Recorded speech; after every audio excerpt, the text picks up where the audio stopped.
So we are going to fold an 8-fold star rosette pattern.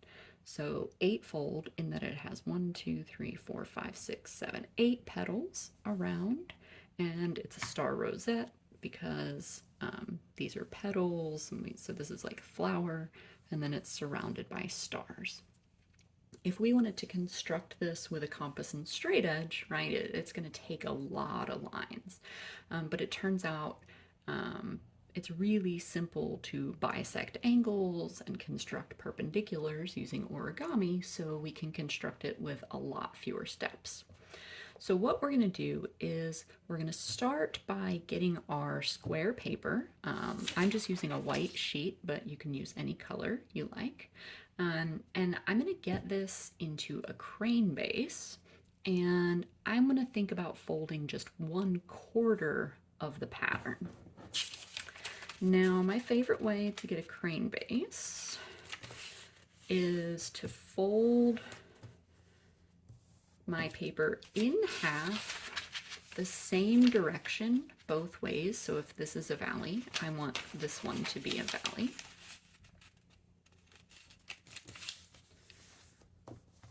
So I've got 2 valleys. So make sure you're opening it back up and then folding it.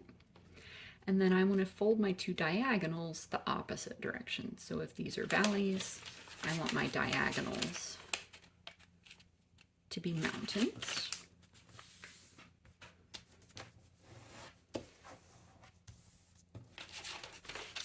Mountain, mountain. All right, so now why this is nice is because now we have alternating mountains and valleys around, and this paper wants to just collapse right into either the water bomb base, or if I give the center a little pop, the crane base. And so we want to make sure we have 2 flaps on each side, and I want the center of my paper, so that closed corner, to be at the bottom right and the open corner to be at the top left. And so this is going to be the top left corner of our square tile for our star rosette pattern. All right, so I'm going to think about getting the creases that I want on this top layer of paper. And then after I've got all the lines for my construction, I'm going to transfer them to the other layers.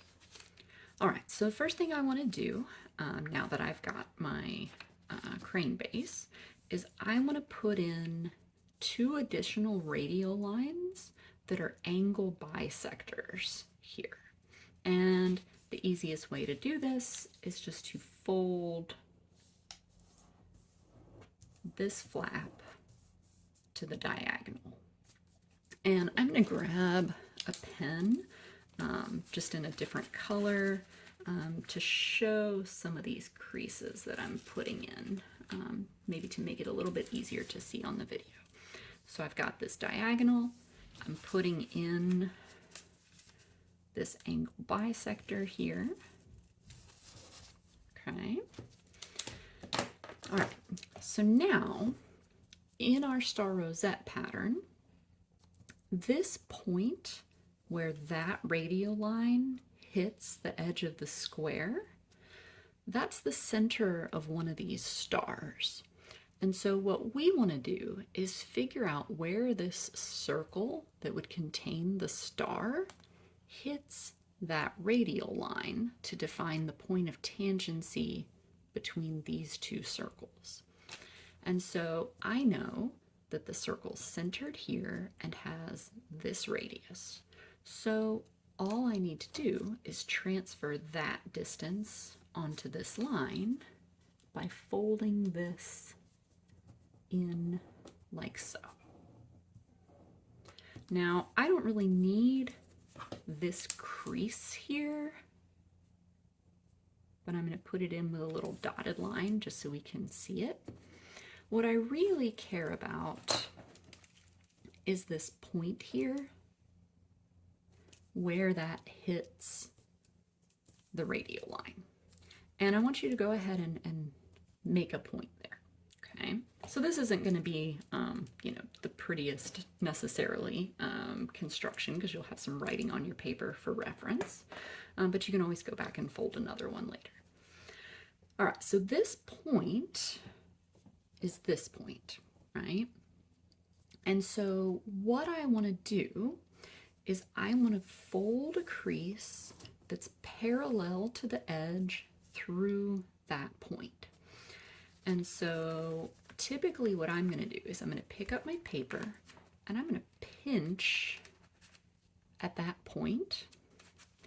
And then I want to line up my edges to make sure they are perfectly falling on each other. And then I'm going to just do a real tight crease through all 4 layers. Okay. And so that gets me this crease, which I'm going to go ahead and draw in. Okay. All right. So now what we want to do is we're going to get a few more creases and then we're almost going to be done. Now, the easiest way to get, I think, the next set of creases is to put in another diagonal across this square.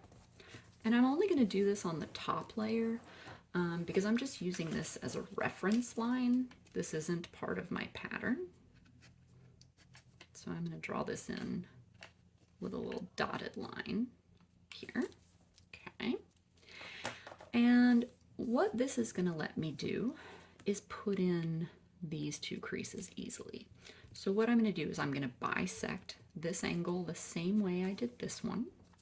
And I can do the same thing over on this side, but I'm not going to worry about that right now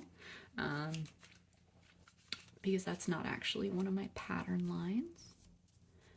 So right now I'm just focusing on this top layer. So I'm folding that top edge to the diagonal.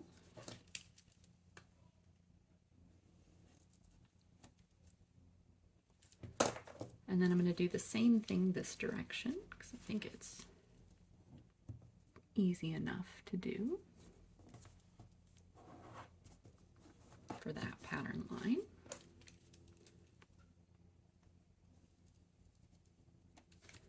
Okay, so we're almost there. What I need now is this line over here. So I could do the same thing I did here by finding that point and lining those edges up. Or what I actually like to do, since we have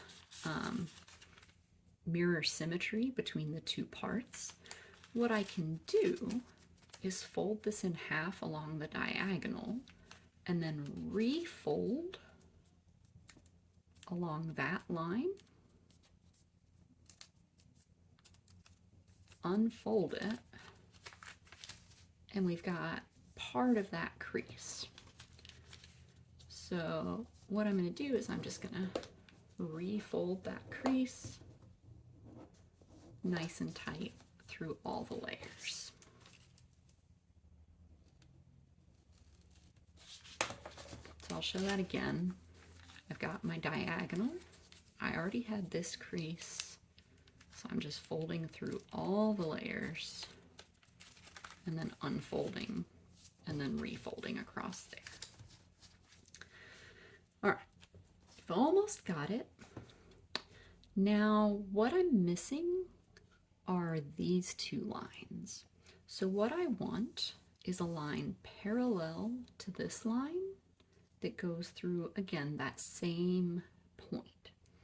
What's easier than trying to think about constructing a line parallel to another line, sometimes, like through here it was pretty easy because we could line up the edges of our paper, but trying to think about parallel this way is kind of hard because we don't have those straight edges to think about. So rather than thinking about constructing a line parallel to this one through this point, I want to think about constructing a line perpendicular to this one through that point. And that's easy because I can just fold this line onto itself through that point. And so again, I kind of want to focus on that point, and then I'm just going to swivel this until this corner hits that diagonal. So I've got it in on my first layer. Well, first 2 layers technically. And now I'm going to refold it through all the layers. And I could repeat this process on this side, or I can fold in half and copy that onto the other side, like so. And just kind of make sure I'm going through all the layers.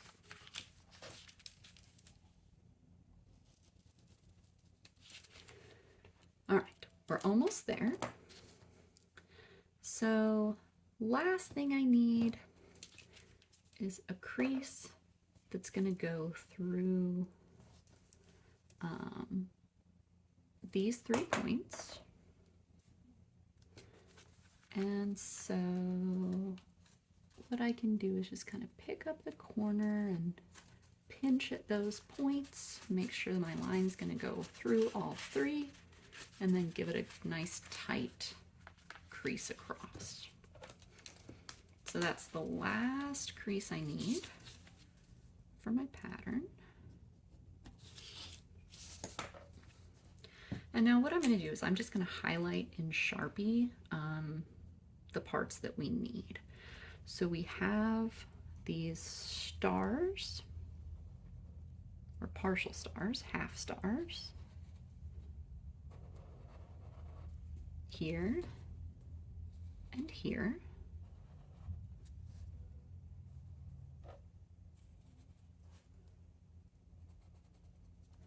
Then I have a whole petal here, a half petal here, a half petal here. I have 2 kite shapes. And then I have this 8-pointed star polygon. So before I open this whole thing back up, I want to make sure I've got all of these creases through every layer of my paper. If you did that all the way along, you're fine, but I don't think I did. I don't think I did these 2 especially. So I'm just making sure those go through every layer. And I can look at the back to check, right? So I've still got, I can see that I have all the lines I need here.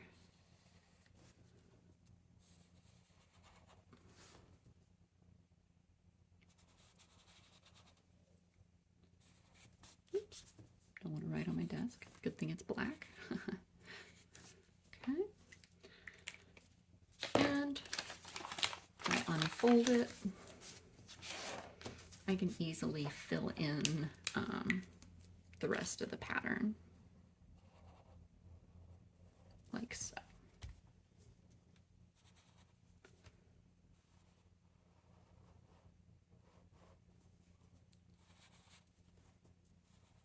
And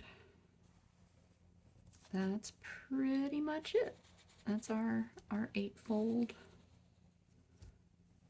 star rosette pattern.